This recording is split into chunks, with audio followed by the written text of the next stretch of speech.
It's the last week really for a group of PGCE students who are about to go out into school, and it's really pulling the threads together that they've had throughout the year about creative teaching. And it's trying to get them to think about the kind of teachers that they're going to be when they start in their roles in September. But something that I feel very passionately about is that you can be as creative as you like as a teacher, and you can be rushing around doing all kind of new and innovative things. But that doesn't mean necessarily that that will mean that you have creative children. So it's that balance between the two. And so I want them to really understand that their skills are to bring out the potential in children. Well, good afternoon, everybody. It's really lovely to see you again. We started to have a conversation when I saw you last about creativity. We began to think about what creativity actually is.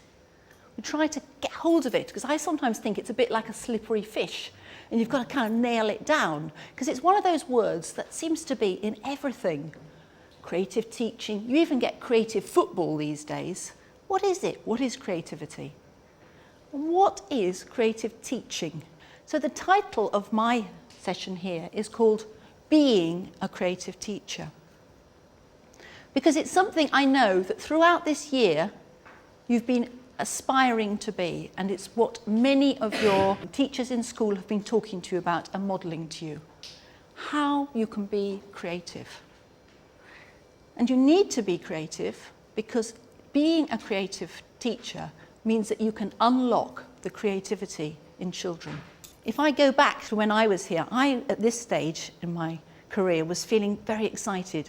I was dying to get into my classroom, dying to actually have my own space, create my own displays. Is that what you're feeling? Beginning to set up my role play area, get a book corner. So excited. I have to say, I don't know if you feel like this, I remember feeling very tired, very exhausted, because I put a lot into my first year. I worked really hard. And I remember also, if I was honest, and actually I often feel like this, I felt slightly anxious. There was enormous expectations on me. There were expectations that after having done this year, I was going to be out there being this inspiring, startling, wonderful, newly qualified teacher. And I think is true probably of all of us. We all have that little doubting voice sometimes in our head which says, oh, can you actually do it? Well, of course you can, and that's what we're going to spend this time together, just thinking again about the kind of skills that you're going to use, and also some of your pedagogical beliefs, why you're going to do what you're going to do. So my repertoire of teaching skills that I've planned to use is that I'm going to teach you as a whole group. I'm doing that now. I'm talking to all of you. And I'm going to within that time, I also planned a series of group tasks. And my role of the teacher is going to be to steer you through those group tasks towards the intended educational goal that I've got. And I'm going to use talk to do that. I'm going to use talk in different ways. I'm going to use talk to explain things to you, to describe things to you, to make connections with previous learning that you've had. I'm going to use talk to tell stories. But most of all, I'm going to use talk to provoke you, because I want to hear your stories. I want to hear how you're going to be creative teachers. I want to know what you think. So actually, I've done something a little bit scary in this session. I haven't really planned everything I'm going to say.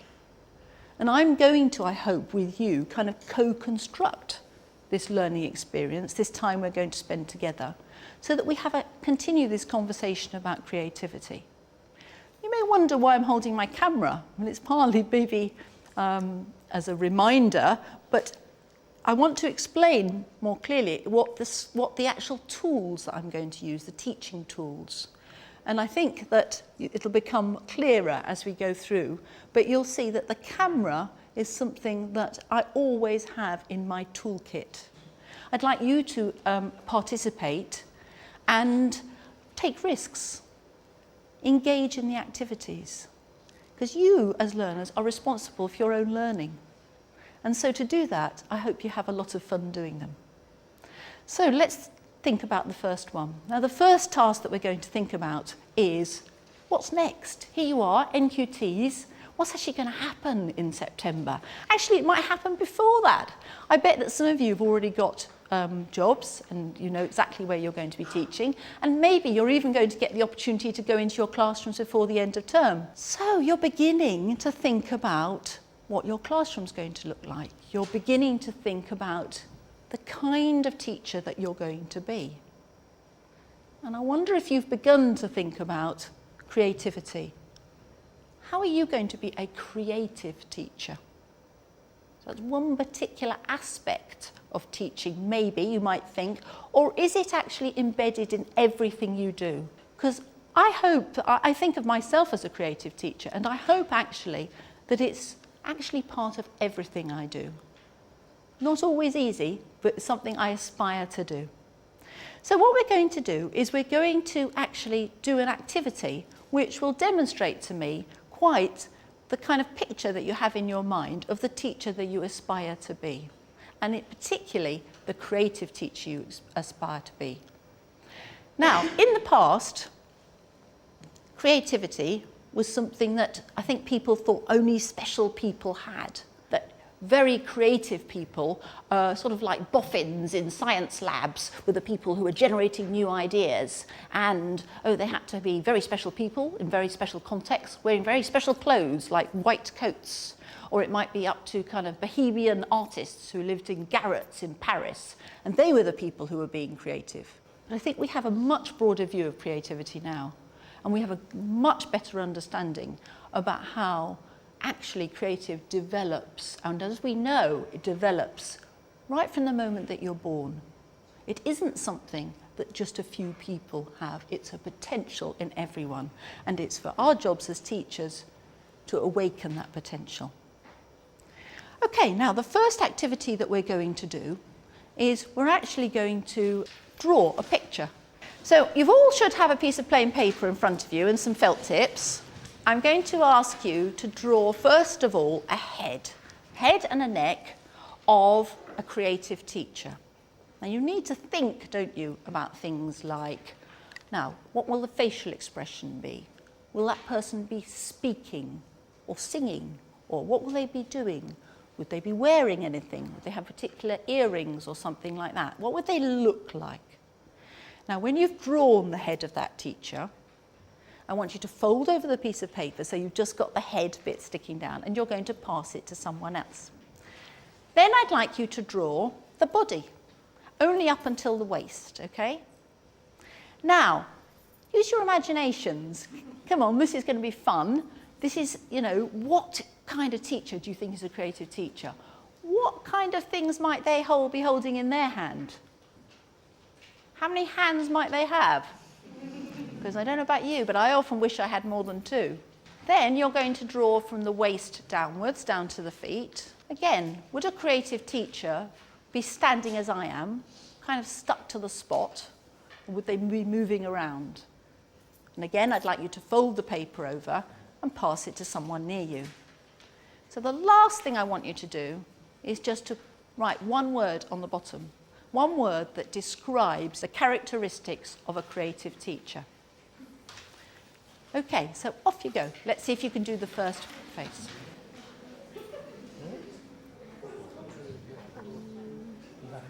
Now remember, when you draw your head, make sure there's a space left so that they can draw the rest of the person on. And think really about those facial features. What's this person saying? How are they saying it?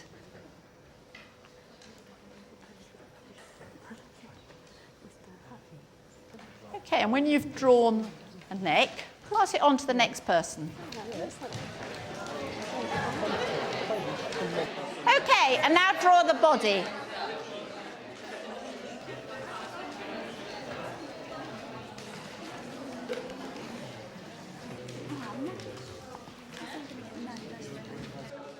Now see if you can draw the legs. Right, what kind of shoes is this creative teacher going to wear? Do they only teach inside, or are they going to be teaching outside? Would they have to have shoes on for all types of weather? Okay, and finally, can you pass them to someone and ask them please to write one word on the bottom that actually sums up the characteristics of a creative teacher? Turn that page over.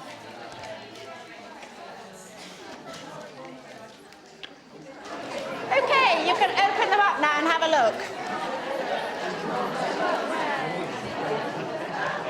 Would anybody like to pass me an example so that perhaps we could all have a look at it?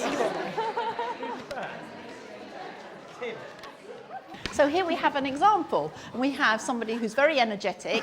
I'm not sure if that's a wooden spoon or what but if it is, what a wonderful tool to have, because that means that teacher's going to be doing cooking. And as we know, cooking is a wonderful way for children to engage all their senses in the learning. They're very energetic, and they've got, I think, a tissue. Do you think it is poking out of their pocket there, possibly? So let's have a look at some of the other ones.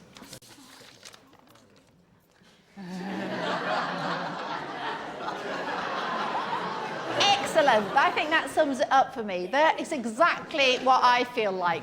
I feel like I've got lots of arms doing lots of different things, holding a paintbrush, holding a microphone, jewellery on to adorn me, and looks like I'd be ready to go outside.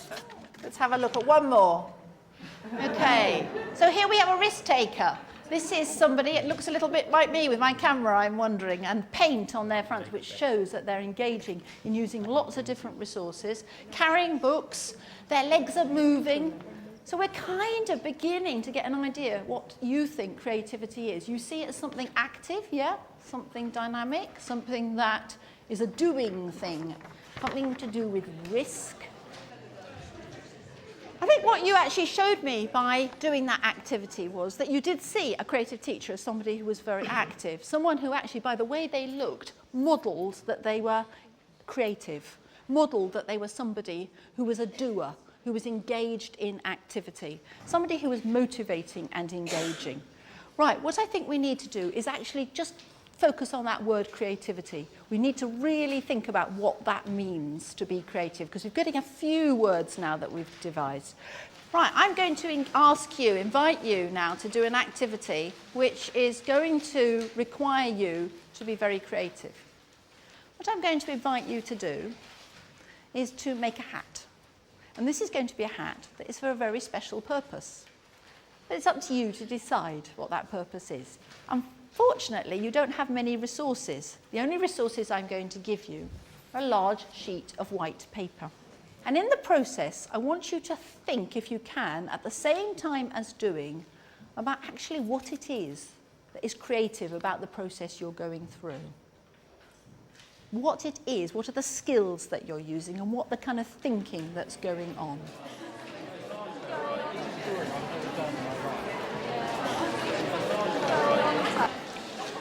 Okay, you've got 4 minutes. You're going to make a hat, and one of you, when I say 4 minutes is up, one of you must be wearing the hat, and that person is going to need to stand up and tell the rest of us what your hat is for. Ready, steady, go.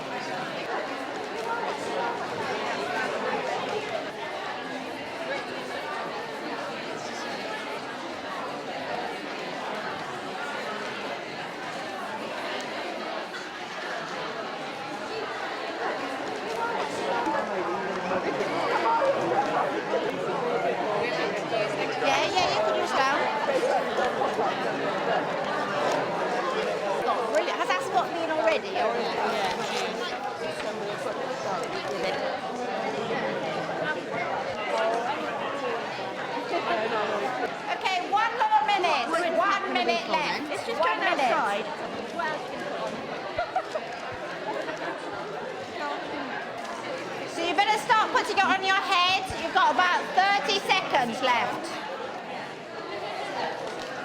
Well, some glue. Yeah, we do sellotape.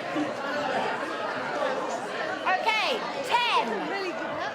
9, 8, 7, 6. Make sure it's on someone's head. 5, 4, 3, 2, 1. Can the person wearing the hat please stand up? Go. Fantastic. Let's give them a clap.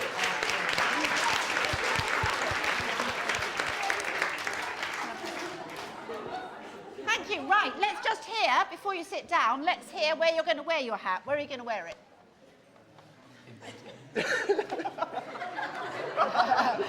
Okay, where are we going to wear yours? To Ascot. To Ascot. Lovely. How about you? Perhaps to church on a sunny day. Lovely idea.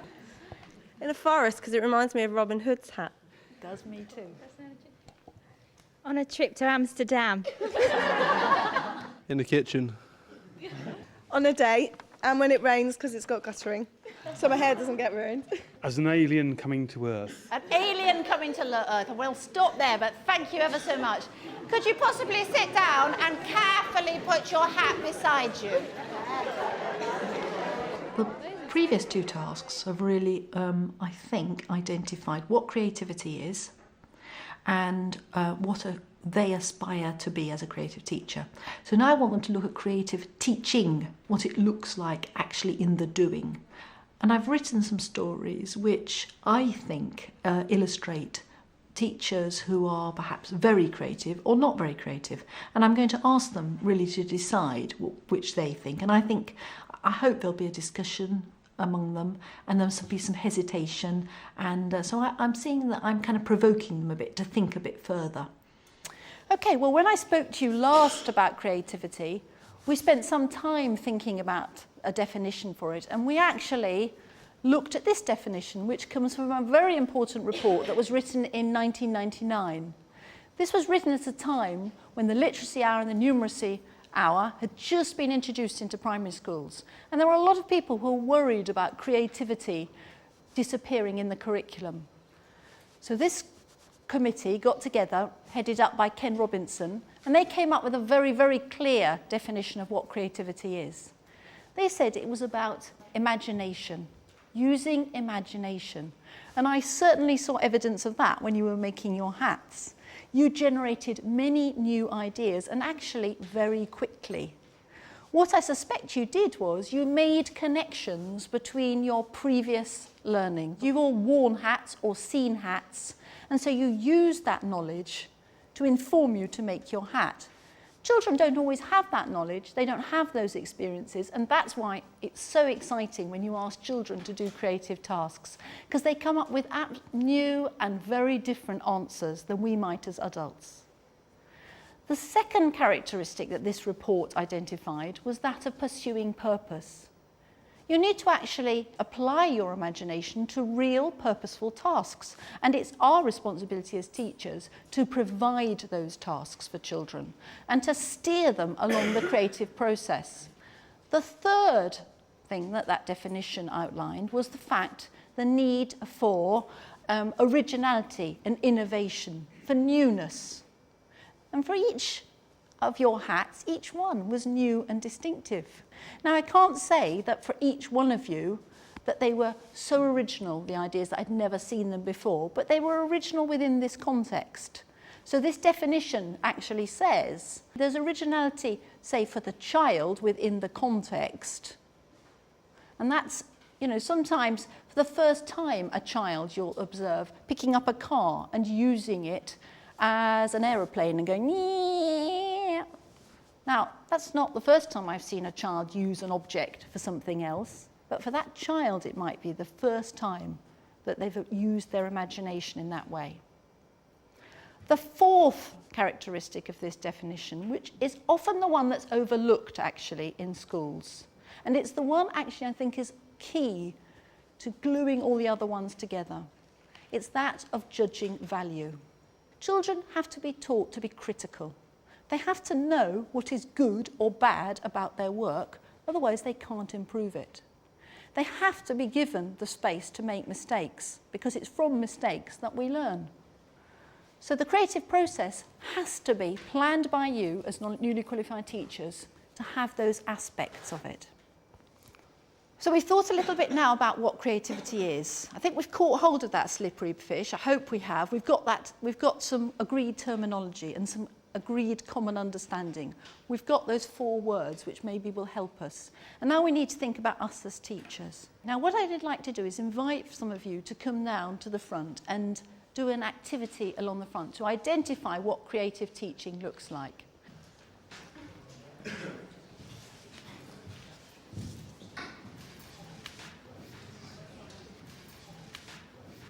Okay, now what I'd like you to do, I'd like you to imagine that there is an imaginary line here between very creative and not very creative, okay?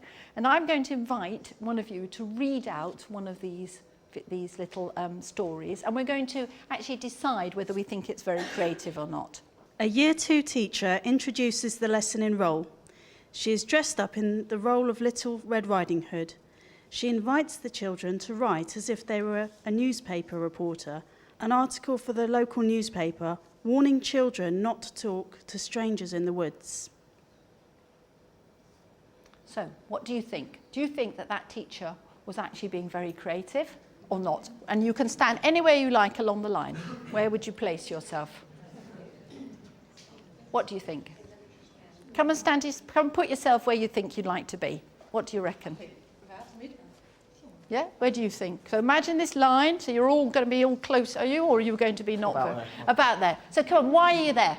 It's been done before. I mean, the actual getting dressed up here brings the children into the role and actually sort of puts them in that role, and they can sort of imagine it. But apart from that, I mean, I think it's been done before already. Sort of. Yeah, so you don't think it's a very original idea? Not really, no. But might it be for the children? For them, it might be the first time they've ever seen it, so I guess for them it's quite creative for them. So it's the first time they've seen something, their teacher actually in a role like that. So. That's a lovely example. Thank you very much. Who'd like to read out another? Would you like to read that card out? Go on. Thank you. Okay. A Year 1 teacher is getting children to think about themselves and their families. She gives each child a paper plate and tells them to make a picture of their faces using buttons, wool and pasta. Okay, so what do you reckon? Would you all like to stand along the imaginary line?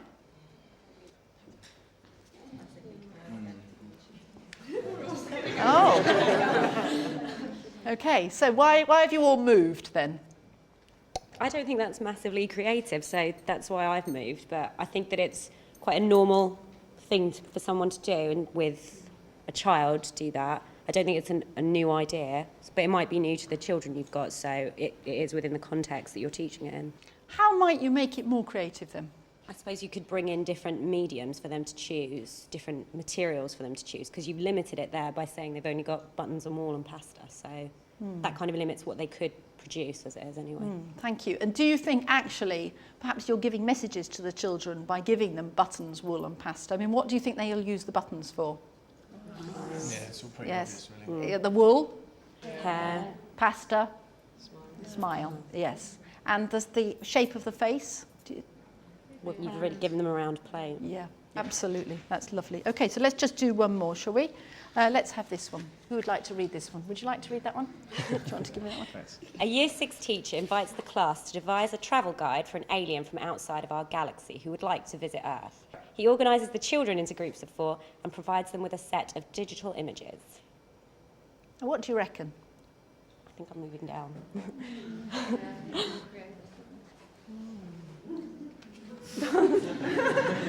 Are you not so sure? Do you think it might be more this way? Well, the context for them, I think, is pretty good because obviously they're not used to like aliens visiting or what have you, so that's quite creative. I think actually using the images is quite a good idea as well. But yeah, I think it's all right. Good, it's a good idea. Yeah, lovely.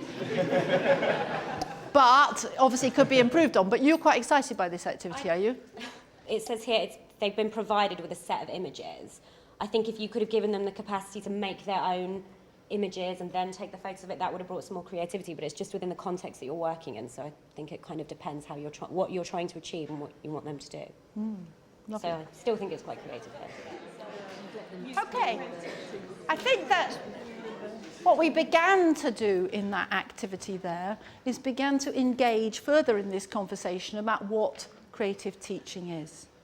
And I think you also demonstrated to me in the task that you did with making the hats that you have a good understanding that a creative teacher is someone who is purposeful, who is clear about the purpose of the teaching that they're going to do and the progress that the learning is going to make. And they see themselves in a supportive role. that teachers actually are there creating safe, inclusive, yet challenging environments for children to learn. They also see learning, creative learning, happening together, where children actually work collectively and collaboratively, where they listen to each other's views and they build on them. And therefore, they build up relationships which are about reciprocity.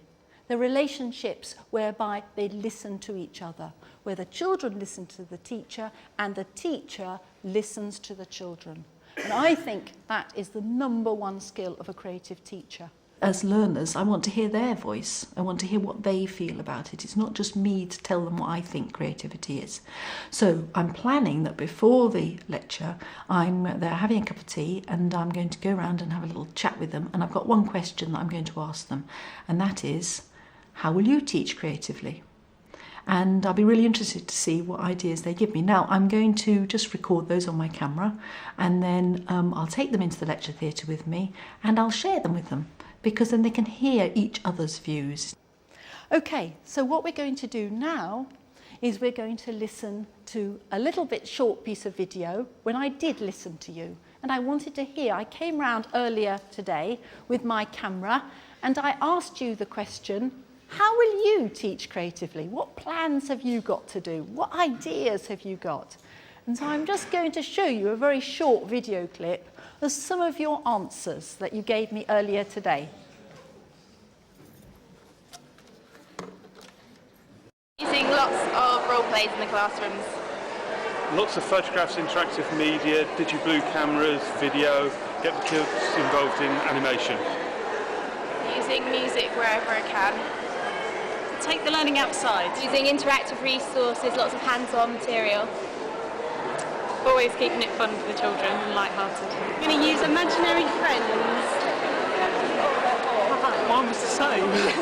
Use outdoor learning. Cross-curricular links. Lots of music.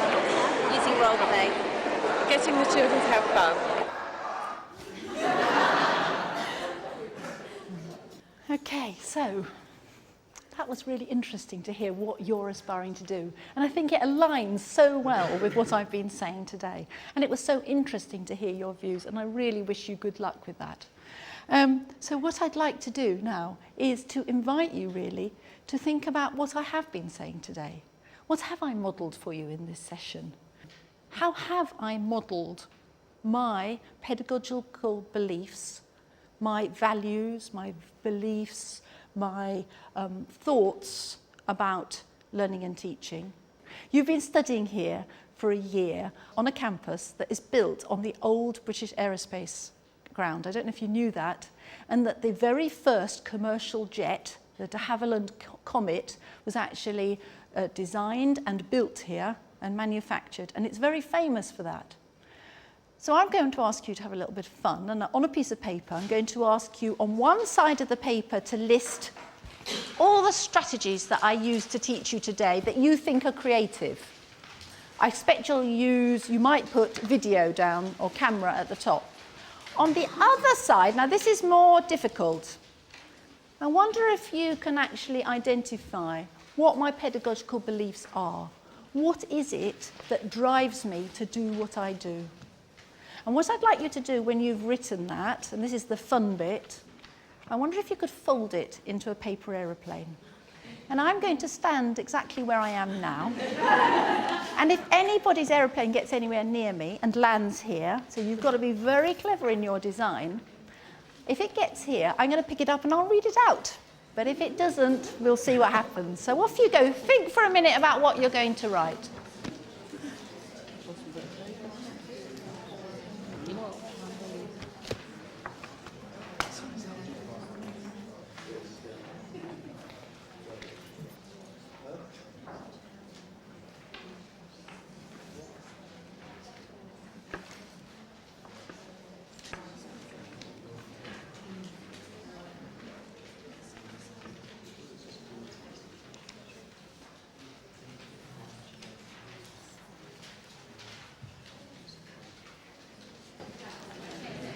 Okay, you probably need to get folding now.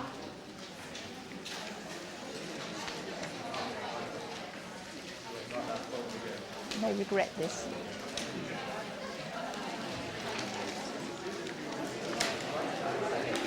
Okay, are we all ready now?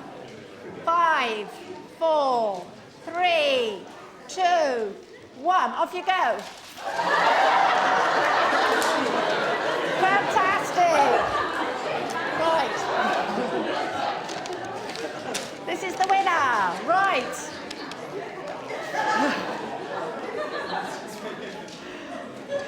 Fantastic. A sea of aeroplanes. Excellent. Well done. They hit the target. Okay, so I've been enthusiastic. I've had, there's been fun, yes? It's been a little bit risky, it says here. Do you feel a bit risky? But there's been doing, hands-on. And I had a belief in you as learners. That's what it says here, and I certainly did. Okay, now, some of the things I used. My camera, you were all involved. I used video. I did some research and preparation beforehand. I got you drawing and making and group work and talking. All doing words, all ing words. That's a lovely one. Thank you. Let's have a little look at this one. I used a camera, video. I was open. I gave open tasks and talk and practical ideas. I involved you all in the learning. I got you to work in different types of groups. I was engaging and inclusive. And I differentiated the outcome. And my beliefs were to make learning exciting, motivating, fun, and engaging. Thank you. Well, I will enjoy reading all the others, and I will gather them all up and have a look at them. But I think just those few that I've read out actually really are very interesting. And it's clear that you, and as learners, have actually, it shows me something about my teaching in the fact that actually the sessions, the activities and tasks that I planned, that perhaps were effective for you as learners to identify what creativity is. It was interesting when you said about my pedagogical beliefs. My beliefs are that all learners can extend their knowledge and deepen their understanding. So I believe that you were all able to learn from the tasks today, and I set out tasks where you were all engaged. I also believe that learning develops through inquiry, through exploration, through discovery and critical reflection. It's a doing thing, learning, and that's why I had those tasks. And last, I believe that learning is best in a safe, inclusive and challenging learning environment. And I hope that I helped to make you feel safe here so that you would take risks. But the question really is, how are you going to do that in your classrooms? And so I'm just going to finish off today by talking to you a little bit about those next steps. What you're going to encounter when you go into your classrooms in September. I'm going to finish the lecture by actually getting them to reflect on where they are in their professional careers. So I'm very aware that although they feel, I'm sure, absolutely full up of ideas and all the teaching experiences that they've had, and probably pretty tired too, but actually I need to think it's my professional responsibility to think about their nourishment and how they're going to actually sustain themselves as teaching when they get out into school. And so my last activity is really trying to get them to understand that, you know, it's not all over. Actually, it's just about to begin. And it's a very exciting beginning, but that one of the professional tools that they're going to need is to know how to sustain themselves. And actually, I think at the university here, we have a very important part in doing that we can support them, we can continue to have deep and meaningful conversations, which will actually enable them to be creative teachers. I have to say, I feel really excited for you. I feel really excited about what's going to happen to you, many of you, in September in your new roles. And I imagine that you feel like I did at the end of my PGC year. I felt absolutely full up. I felt full up with ideas and theories and teaching strategies and all this stuff that people have been telling me. And I was dying to get in there and actually get going. But I wonder if the same thing will happen to you that happened to me. This is me. This is a metaphor for me when I started on my teaching career as an NQT. Okay, and I'm full up. You'll see there's a little bit of space there at the top because there's always a bit of space, isn't there, for more learning. But I remember I went in to school before in the end of the summer term to meet all the staff that I was going to be working with. And I thought beforehand about the kind of relationships that I wanted to have with them. I wanted them to be supportive colleagues. I wanted them to share things with them. And so I went in and I planned those relationships really, really carefully, as I expect that you'll be doing. And so a lot of energy went into that. So those relationships that I was making with the staff, those relationships that I was making with the children, took time. It took time to take photographs of all the children and put them up in the classroom so they saw them when I came in. It took time to go around and introduce myself to everybody in the school, including the lollipop lady, so that they all knew who I was. It took time and energy. And then I set about in my classroom.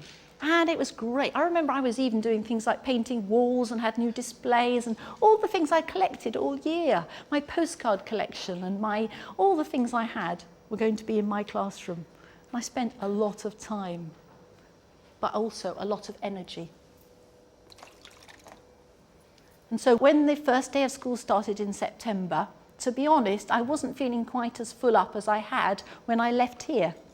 I was feeling a bit tired already, and we were just about to start the term. So the next thing, of course, I had to think about was the curriculum, because I got the classroom ready, and now what was I going to teach them? So I had to do my planning. It always takes me a lot longer, perhaps it always seems that way, than my colleagues. So, I was finding weekends, evenings, and times like that. I was planning. And I was trying to make connections. I've always felt very strongly about telling learners, telling children why they're learning something. And so trying to make connections also meant a lot more energy being used. Now the last one I put on there, repertoire. I was beginning, as the term was carrying on, to use up some of the ideas that I'd learned when I was a student. I'd done my maths trail, it was great and it'd been fantastic. And I'd used I'd looked back on my notes and I'd used those activities, and I'd done paired work and I'd done different types of talking, but the children had kind of got used to it now and I needed new ideas. We were coming towards the end of the term. So I was having to spend my weekends and evenings finding out about more things to teach. And we got to the end of my first term, in the autumn term. I have to say, I felt very, very pleased to have got to the end of it because I was so exhausted. I was really tired and my batteries were down here. I was empty of ideas. Now, it's really where I want to leave this, but it's also where I want to kind of start the next step. Because you have a decision when you get to the end of the autumn term. What are you going to do?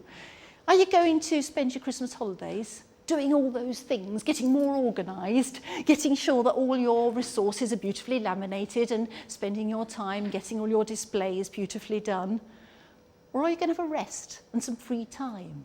And are you going to go off and do some exciting things? And I hope, and it's really good to see you nodding your heads, that you're going to go off and do some exciting things. Because I think one of the things about being a teacher is that you need nourishment. This does go down.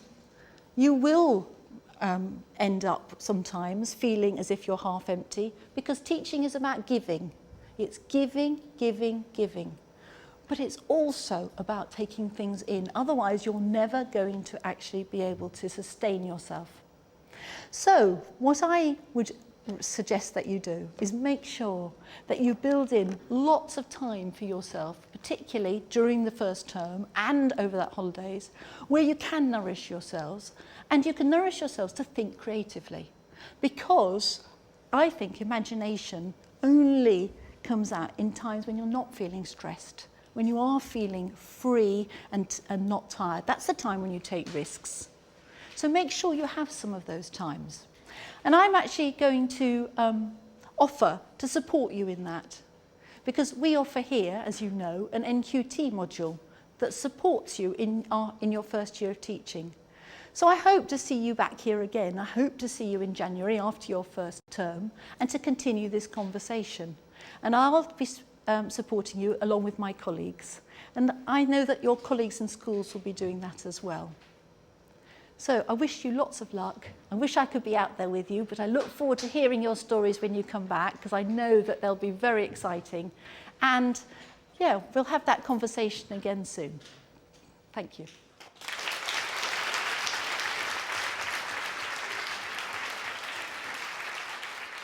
There's three main things that I really hope that students will take away from the lecture. Firstly, I hope that they will dare to be creative themselves. I hope that they will dare to go into their classroom and take a few risks. Secondly, I really hope that they sustain that. I hope that they've got the energy to keep that going, and that they find ways to actually keep that energy level up. And I suppose that's my third one. I hope I see them again. I hope they come back. I hope they realise that professional nourishment actually comes from professional development, and that being a teacher is not something you just suddenly are a teacher. It's an ongoing experience, and I'm really excited about working with them again in the future.